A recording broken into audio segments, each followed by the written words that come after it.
Hi, my name is Charles Dark, and welcome to the After Dark Show. Today I will be telling you some stories. I hope you enjoy.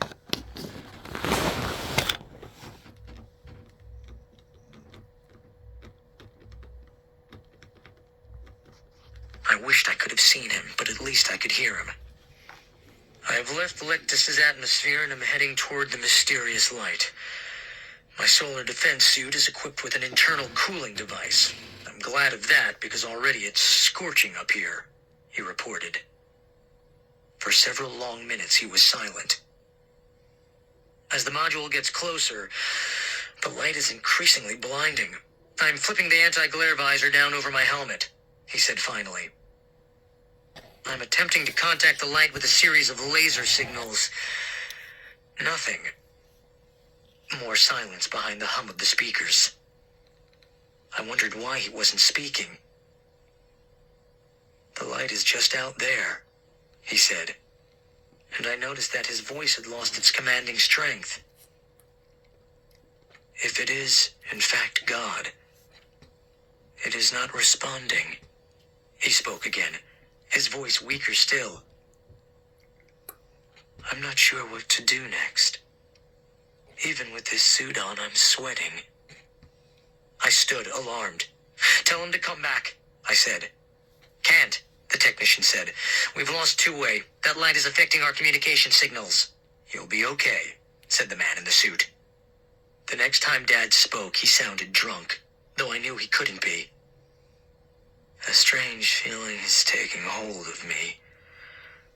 A certainty of what I have to do next, he reported. It's as if I have no choice anymore. I know this is crazy, but I can't stop myself. I'm going to leave the module to go to the light. No, I shouted as a deafening crackle filled the control room. It is now a year later, and I am back on Earth living with my aunt and uncle. They have brought me to a special session of an investigative committee in Washington, D.C. I sit anxiously waiting as a senator takes to the podium. Ladies and gentlemen, this session of our committee is called to order. We have finally recovered the space module flown by John Biggs Boraday. As you know, for some reason we have yet to understand, the heroic Mr. Boraday chose to leave his spacecraft in a delusional attempt to go toward the light. However, we have recovered the badly charred module and discovered that its recorder caught these voices. What you are about to hear might be the voices of an alien race far more sophisticated than our own, or as the esteemed Dr. Peterson has suggested, it could, in fact, be the very voice of God. I sat forward, my fists clenched in anticipation. In the next minute, the module's recorder was played over the public address system. Female voice. Damned fleas? I don't know how we got this infestation. The cat probably brought them in. Nothing gets rid of them. I've tried spraying insecticide. I'm sick of vacuuming. The only thing that works at all are these flea traps. They can't help but jump to the light bulb and then they fall on the sticky paper below. It's weird to think that such tough little survivors of such a stupid streak. Who knows why they jump into the light? They just can't help themselves, I guess. The Perfects by Jennifer Allison. Read by Caitlin Davies. The chances are pretty good that I'm going to be killed before daylight. And I can't help but think this never would have happened if we hadn't moved to Entrails, Michigan. I know there's no point in thinking this way, but really, there's nothing I can do but sit here and think. I've already panicked, banged on the bars of my cage, and searched for an escape. Now, all I can do is consider how I got into this situation in the first place. Naturally, I find myself wishing I could rewind time, wishing I could go back and redo any of the events and choices that led me to the end of the road. Did I mention I wouldn't be stuck here now if we hadn't moved? That part certainly wasn't my choice. My dad lost his job in Detroit, and when neither he nor my mother could find work in their fields, they got the bright idea to move to a small town in the country. My mother managed to find a teaching job, but my father's plans were vague. Some days, he said he planned to start his own business. Other days, he said he planned to write a best-selling novel or become an organic farmer.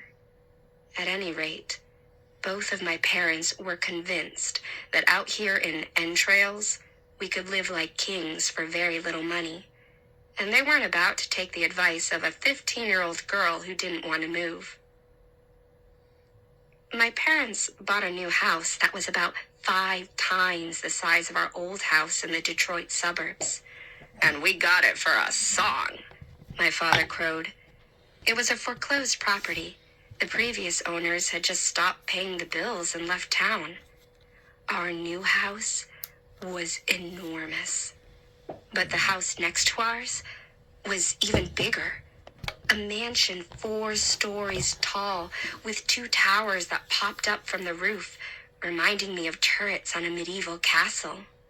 "That house next door is an amazing example of Victorian architecture, Hannah," my mom declared when we first arrived in our new neighborhood.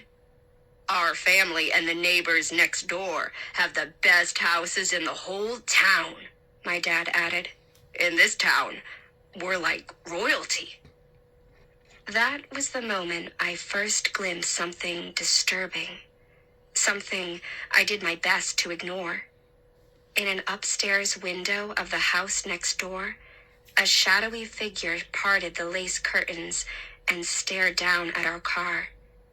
I had the distinct sense that someone up there was looking at us, sizing us up. But I told myself I was just feeling anxious about being in a new place. My parents and I went inside to check out the long hallways and empty rooms in our new house. I was trying to decide between 2 large bedrooms on the 2nd floor when someone rang the doorbell. I heard my mother open the door. "Hello. I wanted to welcome you to our neighborhood." It was a woman who spoke with a smooth, formal voice. Curious, I stepped out of the 2nd floor bedroom and leaned over the hallway banister to listen more closely. "My name is Rebecca Perfect," the woman announced. "I live in the house next door." "Oh, nice to meet you." In contrast, my mother's voice sounded nasal, high-pitched, and nervous. "Your house is just beautiful." From my perch, I saw my mom hurriedly tucking her frizzy hair behind her ears, something she does when she feels embarrassed or intimidated. "I noticed you have a teenage daughter," said the woman. "Why, yes, Hannah is 15. Hannah, are you up there?" My mother turned and saw me peeking over the banister. "Oh, there you are, Hannah. Come say hello to our next-door neighbor." I trudged downstairs to meet Rebecca Perfect. You've got to hand it to Mrs. Perfect. On first impression, she really lives up to her name. She wore a neatly tailored pantsuit, designer shoes with tiny heels, and black leather gloves. Not a hair was out of place. She smiled with approval as she swiftly eyed me from head to toe. "Hi," I said, extending my hand. "Does Hannah babysit?" Mrs. Perfect directed her question to my mother as she shook my hand with a limp grip that was more of a pinch than a handshake. "Oh, yes, Hannah is a very experienced babysitter. Right, Hannah?" "I'm so glad," said Mrs. Perfect, before I had a chance to answer.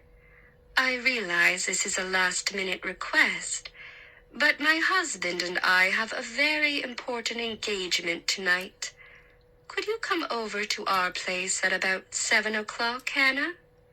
"Okay," I said. "But don't your kids go trick-or-treating on Halloween night?" "They prefer to celebrate the holiday at home." I'd like to tell you that I had some sense of foreboding about a last-minute babysitting invitation on Halloween night, but I didn't. I was thrilled, even relieved. For one thing, it was nice to have any kind of social invitation in a town where I knew absolutely nobody. Besides, I've always liked kids, probably because children and babies have always been drawn to me. Babies like pulling on my long ponytail and hoop earrings, and older kids like the silly games I make up after their parents leave the house. Back in my old neighborhood, I made a small fortune as a babysitter. In fact, when my dad lost his job, he joked that I was going to have to step in as the breadwinner of the family. With no friends in my new neighborhood, I figured I might as well spend Halloween night babysitting. As I was contemplating my luck at finding a babysitting job so quickly, Mrs. Perfect pulled her cell phone from her purse, opened it, and snapped my picture with a single swift movement. "For my children," she explained, punching a number into her phone with her gloved finger. "So you won't be a complete stranger when you come over." Oh, sure. Nobody had ever taken my picture in advance of a babysitting job before. Maybe she's actually taking the picture as a security precaution since she doesn't know me well, I thought. Well, in hindsight, I know that Mrs. Perfect was telling the truth. The photo really was for her kids, just not in the way I expected. "So, we live next door to the Perfects," I remarked wryly after we said goodbye to our new neighbor. "I guess we're moving up in the world." "Isn't it funny?" My mom grabbed a pair of scissors and cut open one of the storage boxes that were stacked in the room. "Here I am looking my worst, and who comes over but Mrs. Perfect?" Oh, it was funny, all right. If you like being killed, this whole thing is hilarious.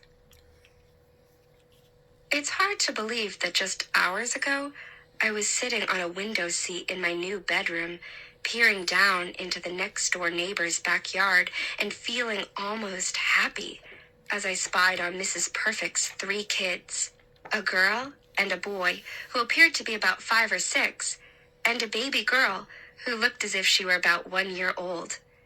The children were cute, but something about their demeanor seemed joyless and somber, older than their years. Sitting silently in an old-fashioned baby buggy, even the baby struck me as unusually reserved and serious as she sucked on her bottle. Surrounding the children were some of the most enthusiastic backyard Halloween decorations I had ever seen. Tiny ghosts made of gauzy material dangled from tree branches, dancing in the wind. The lawn resembled a tiny church graveyard filled with small, fake tombstones. Well, I assumed they were fake. It's funny how the scene struck me as simultaneously adorable and sad. For some reason, I felt sorry for those strangely forlorn little kids.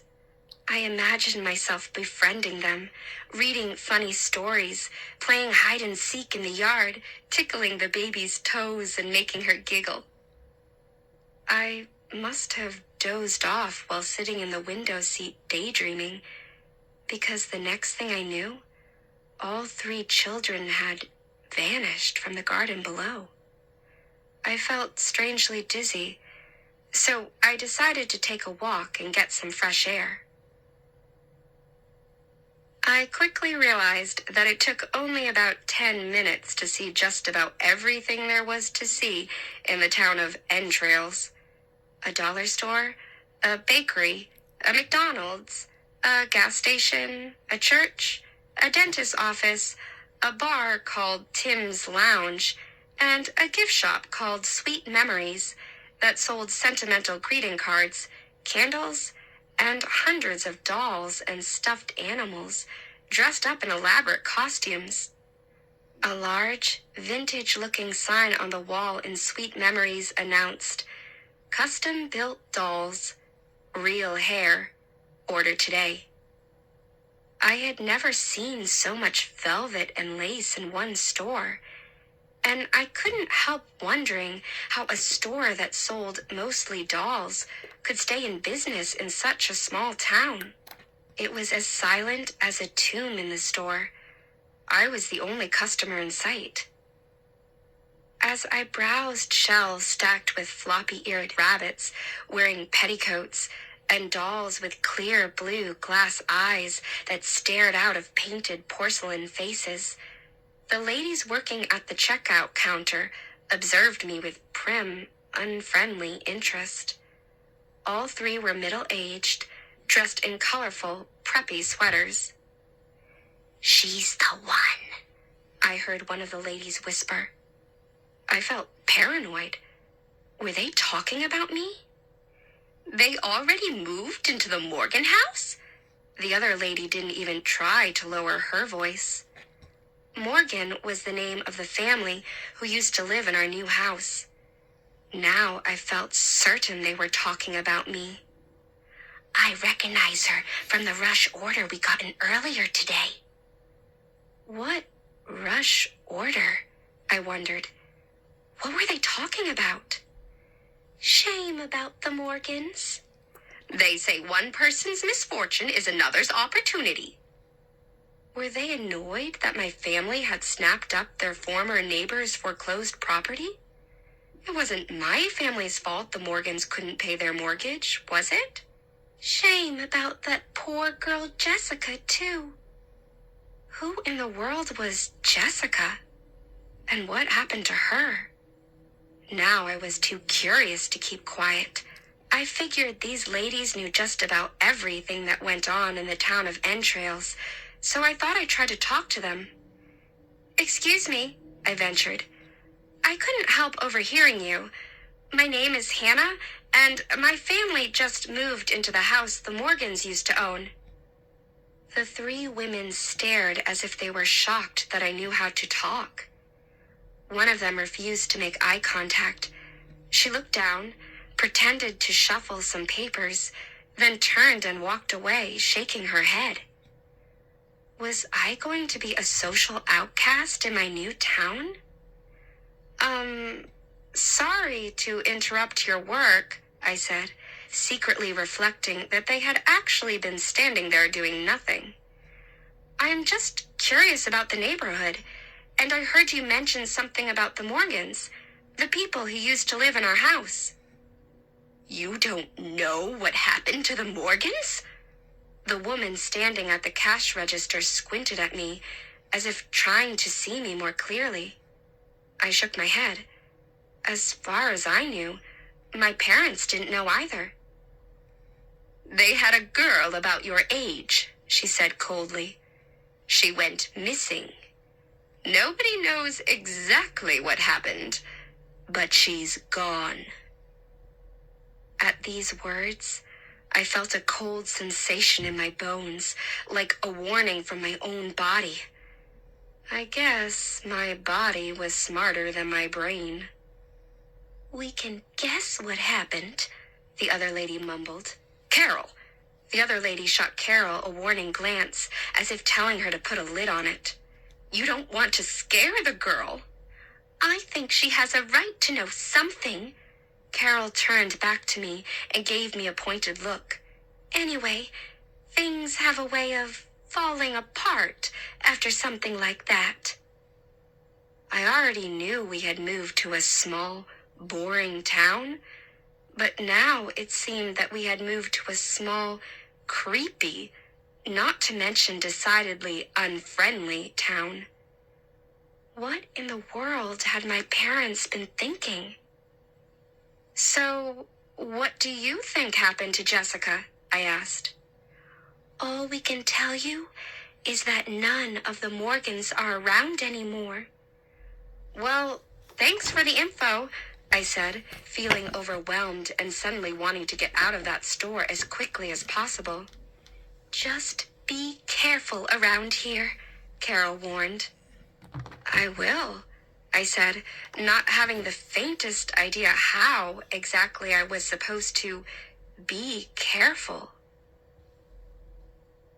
A fall storm was brewing as I approached the Perfect's house in darkness. Dry leaves stirred and whispered in the warm wind, reminding me of tornado weather. "Hello, Hannah." Mrs. Perfect greeted me at the door. Her slender figure was defined by an elegantly tailored black dress, a long strand of pearls, and shiny high heels. "Thank you for coming over at such short notice." Mrs. Perfect spoke with a cool familiarity, once again eyeing me up and down, as if conducting a quick assessment of my skin, hair, and body. Registering a tiny smile, she stepped aside so I could walk past her. I felt her eyes on me as she followed me into an enormous, high-ceilinged kitchen, where two of the children I had observed through the window earlier in the day sat on stools around a high table, eating dinner. The kids regarded me with mild interest, but without smiling. "Hannah, these are my children, Maddie and Jackson." Maddie and Jackson said hello, and then turned back to watching a large, flat-screen television. I don't think I had ever met anybody whose kitchen contained such a huge, flat-screen television. As I mentioned before, I've always liked children. Kids of all ages, sizes, colors, and shapes. In my experience, there's always something funny or cute about even the most difficult or homely child. But strangely, I found myself reflecting that Maddie and Jackson had looked a whole lot cuter from the safe distance of my bedroom window. Up close, something was wrong with these two kids. I just couldn't put my finger on what exactly it was. Maybe it was the way their blue eyes had a glassy, puffy look that suggested illness. Their rosy, flushed cheeks looked feverish instead of healthy. Maybe they're fighting a flu bug, I thought. But then I realized that it wasn't so much their appearance, but what they were doing and what they were watching that made these two children instinctively unappealing. Maddie's and Jackson's sharp knives and forks clinked against their plates as they carved nearly raw slabs of steak, their white porcelain plates stained with bloody juices. While they ate, they calmly watched television footage of a surgical procedure with the volume muted. Chewing their red meat and gulping their milk, they stared as scalpels made incisions and clamps revealed internal organs. "You like watching this stuff?" I was baffled by the family's choice of viewing material during a meal. The kids nodded with blank expressions.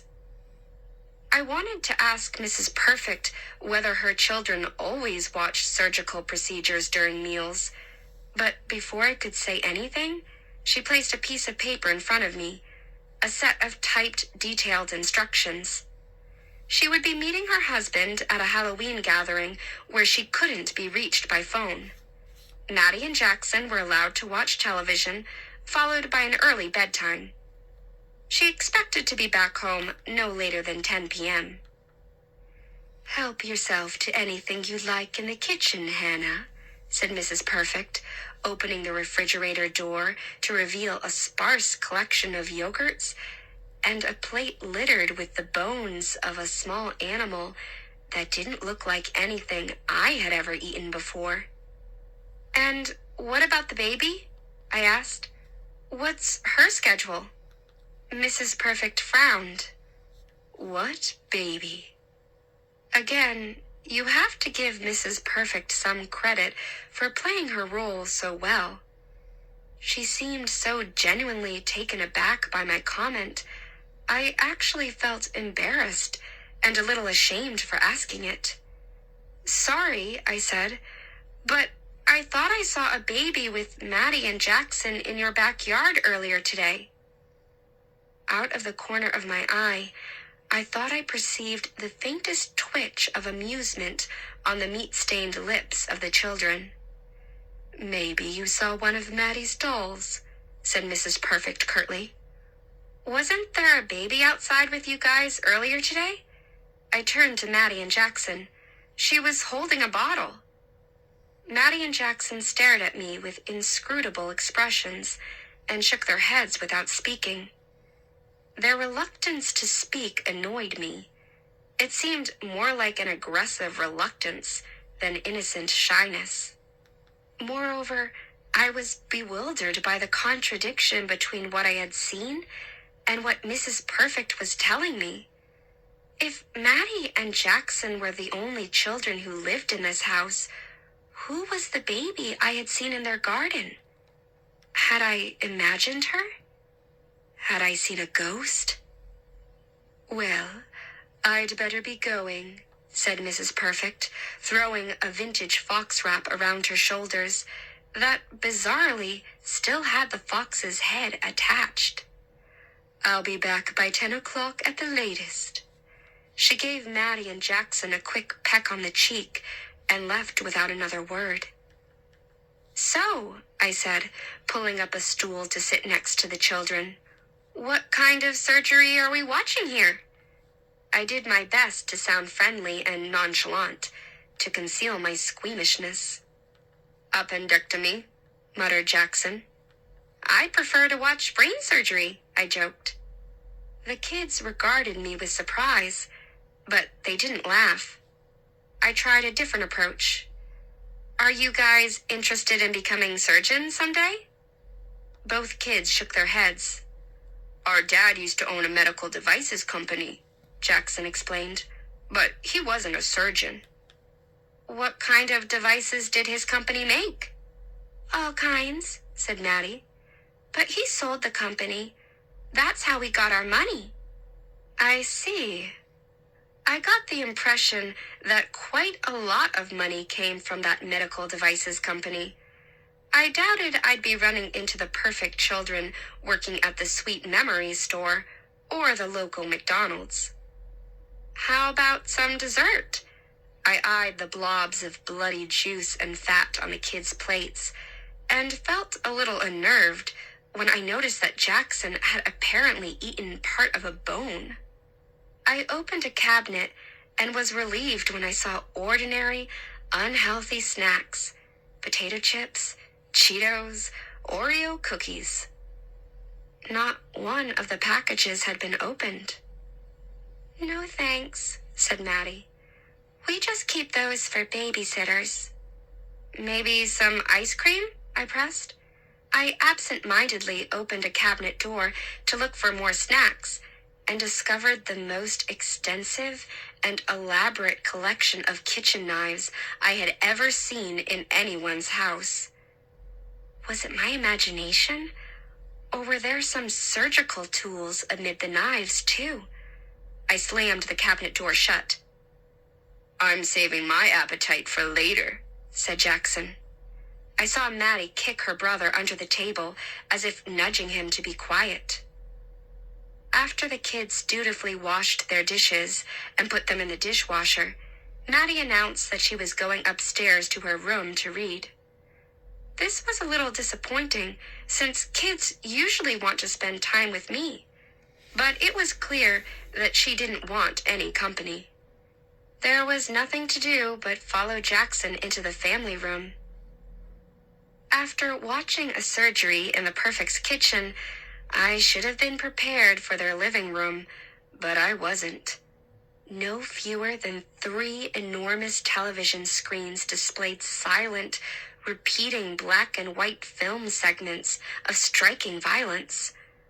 A firing squad execution, a cruel animal testing process in a laboratory, and war footage. The spacious room resembled a disturbing art museum installation. The volume was turned down completely, A silent series of violent actions repeated themselves again and again. Was this some kind of modern art, or was it a Halloween stunt? Suspended over the fireplace was an enormous portrait of the perfect family. I examined the picture and realized that it was true. There were only 2 children, no baby. At least, not in the picture. "Do you want to watch something else?" I asked Jackson, who was now sprawled on a black leather couch. "A movie or something?" "Nah." I sat down next to Jackson, doing my best to bond with him. But while the silent images on the screen seemed to relax Jackson, they made me feel overwhelmingly anxious. More than anything, I felt the urge to flee the house. And once again, my body was smarter than my brain. Hannah. I heard the faint sound of someone calling my name. "Was that Maddie?" I asked. "I didn't hear anything." Jackson stared at the black and white images flickering across the television screens. "I'll just go check on her." I made my way upstairs, then down a hallway decorated with a bizarre combination of technology, weaponry, and sentimental whimsy. Artifacts including swords and antique rifles were displayed alongside sappy oil paintings depicting lush flower gardens, waterfalls, and sunsets. I found one object particularly disturbing: a large Victorian-style wreath that appeared at first glance to be an intricate arrangement of dried flowers.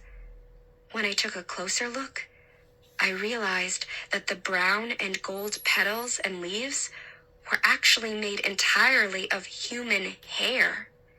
Hair of various shades that had been braided and twisted into detailed shapes. Was this evidence of some bizarre family hobby? And whose hair was it? Now, opening a series of doors in search of Maddie's bedroom, I had the disconcerting sense that it was entirely possible to lose track of a child in this house.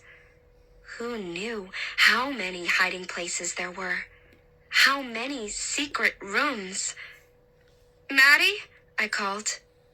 The only answer was a thin wailing sound, like the whistling of wind around a house, or the plaintive meow of a cat.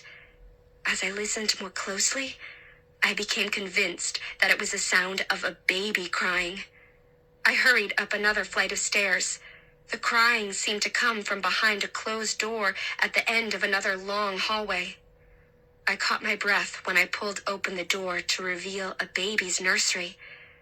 My eyes fell on a small, empty bassinet adorned with a skirt of white lace.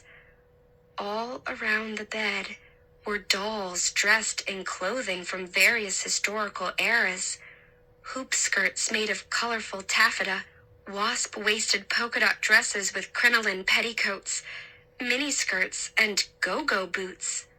My interest in the elaborate and intricate costumes worn by these dolls turned to trepidation when I noticed a group of dolls that looked like ordinary contemporary teenagers. Dolls dressed in blue jeans, dolls carrying tiny backpacks and miniature cell phones. One even had braces painted on small plastic teeth. I wanted to examine the dolls more closely, but the cries of the phantom baby were becoming ever more insistent. Strangely, the infant's screaming now seemed to come from behind a full-length mirror that hung on the wall. Now I know where that old saying, "Curiosity killed the cat," comes from. It's funny how you can feel simultaneously terrified and driven to discover the truth at all costs. Well, that's how I felt as I slowly approached my own reflection in the mirror, bracing myself for the glimpse of some supernatural vision in the darkened glass. I reached out and touched my reflection, and gasped with surprise when the mirror quietly swung open to reveal a tiny room. The mirror was actually a secret doorway. There, behind the mirror, was the source of the crying. A baby monitor with a video screen. I had used plenty of baby monitors, so I knew they were basically walkie-talkies that allowed you to hear and even see a baby from any room in the house. Now I knew for sure that there really was a baby. The same baby girl I had seen in the garden earlier that day. Wearing only a diaper, she sat alone in what looked like an animal cage. I watched the grainy image on the screen as she pulled herself up to a standing position and stood with one arm outstretched through the bars of her little prison. "Mama!" she cried. My stomach churned when I perceived a tiny, gruesome detail. The shadowy image of a butcher knife lying on the floor near the baby. Someone wants me to see this, I thought.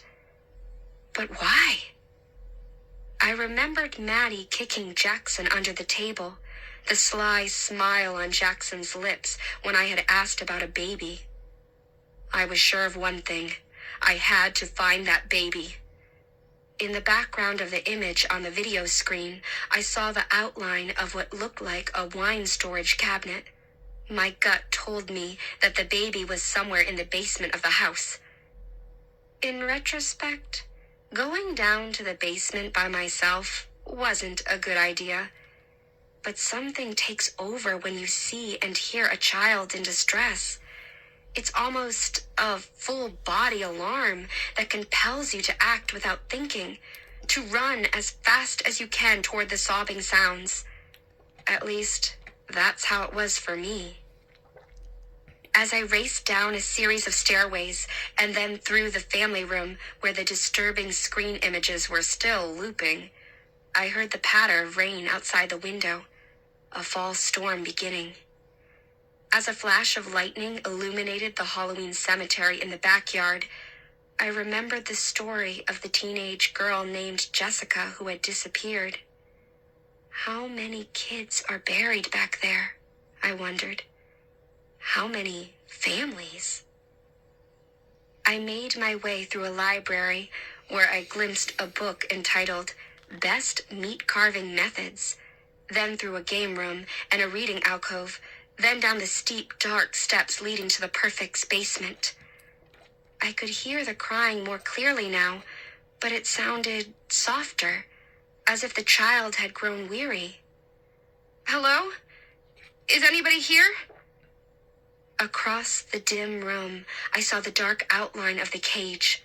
Something sat inside. The motionless shadow silhouette of a child. Was she okay? Had she been hurt? I cautiously approached the cage until I was close enough to see clearly in the dim light. The cage door was open, and there was no baby. Instead, there was a large doll. A doll that bore a striking resemblance to me. I stared for a moment too long, horrified and mesmerized by the doll's hoop earrings, the long, shiny hair gathered in a ponytail. Several hands shoved me from behind. I toppled into the cage, and the door slammed behind me. When I turned around and caught my breath, I saw the whole Perfect family, including a very familiar 1-year-old baby and 2 of the middle-aged ladies from the Sweet Memory shop, hugging each other, pulling out their carving knives, and wishing each other a happy Halloween. "My parents know where I am," I shouted, my voice sounding strangely hollow. "My dad will make sure you all go to jail forever." "Things don't work that way around here, dear," said Mrs. Perfect calmly. "You see, we Perfects pretty much keep this town running. We have an arrangement with the townsfolk. We stay away from the kids who were born and raised here and help keep their businesses afloat. And they keep their noses out of our culinary activities. Let's just say the police won't be terribly concerned when they hear you're missing. Still, you won't get away with this. I realized I was speaking to someone who had absolute certainty that she would indeed get away with it forever. You'd be shocked at how many parents can be bought, said Mrs. Perfect. Just say the words, financial security, and never have to work again, and some of them are willing to keep quiet. Others, well, we have ways of keeping them quiet. So, there you have it. In the town of Entrails, the perfect family keeps the town running financially, and in exchange, the townsfolk and the police keep quiet about their crimes. In a sense, my family really did move next door to a castle. The whole thing is kind of feudal. If I were going to school again, I'd write a paper about it. But don't worry, I haven't given up all hope yet. Remember how I said kids always like me? Well, toddlers love me. And just a moment ago, after all the other perfects disappeared to go sharpen their knives and fingernails in preparation for their Halloween feast of freshly killed babysitter, the littlest perfect appeared outside my cage with an impish, toothy grin and a shiny key in her hand. Maybe, just maybe, she'll trade the key to the cage for the doll that looks like me. Kids, you never know what they're going to do. Shadow Children by Heather Brewer. Read by McLeod Andrews.